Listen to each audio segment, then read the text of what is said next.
Adesso mi vuoi contare una piccola storietta che vuoi scrivere sto qua per rischiarare i nostri menti in sto fin dell'anno? E mi raccomando che te fai le stesso e contala per i vostri fioi. I nostri ancestrai, loro passano a tutti gli insegnamenti ai suoi discendenti per mezzo di storie, una tradizione che credo che noi altri bisogna di fare un'altra volta. Ecco, la storia la succede in un bel potrero dove abitea un tanto di cavalli. I cavalli più bei che ti puoi immaginare. Lui viveva in pace e nessun passava fame perché avevano molto di erbe per tutti quei che voleva mangiare. Infine il campo era verde e vistoso e tutti sapevano che quelli era prezioso. Allora i mangiava la erba ma senza pregiudicare la terra. Sol che in un bel dì il garivano visitante al rento del potrero e les erano porco. Come tutti i porchi, mezzo sgonfetto e con espulsa di fare schifo. Per scomissiare, tutti lo gai straniare, ma dopo tutti ha visto che il porco era amigabile e lui il parlava tanto bene, quei bei parole.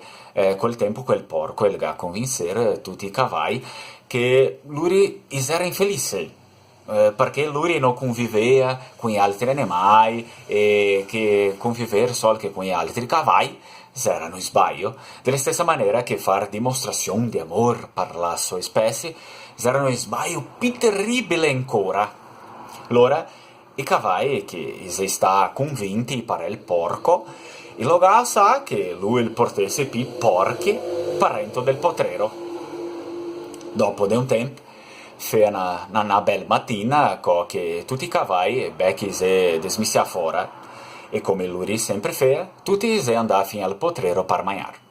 Però, quando si arriva, lui ha visto che non ghenia più erbe per mangiare.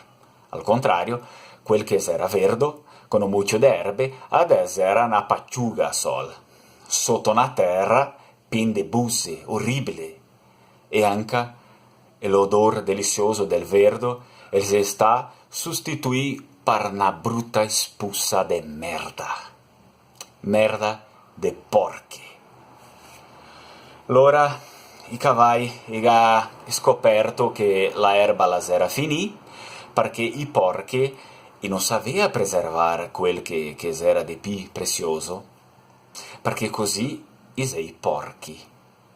Lui arriva in quel posto, sfrugna tutto il terreno, caga per tutto e dopo va via, sparpagliando la sua immondizia per tutti i cantoni. E colui che ha visto, anche bei cavalli era pi, perché anche lui adesso si separea coi porchi. No prospero anno nuovo per tutti. Ciao.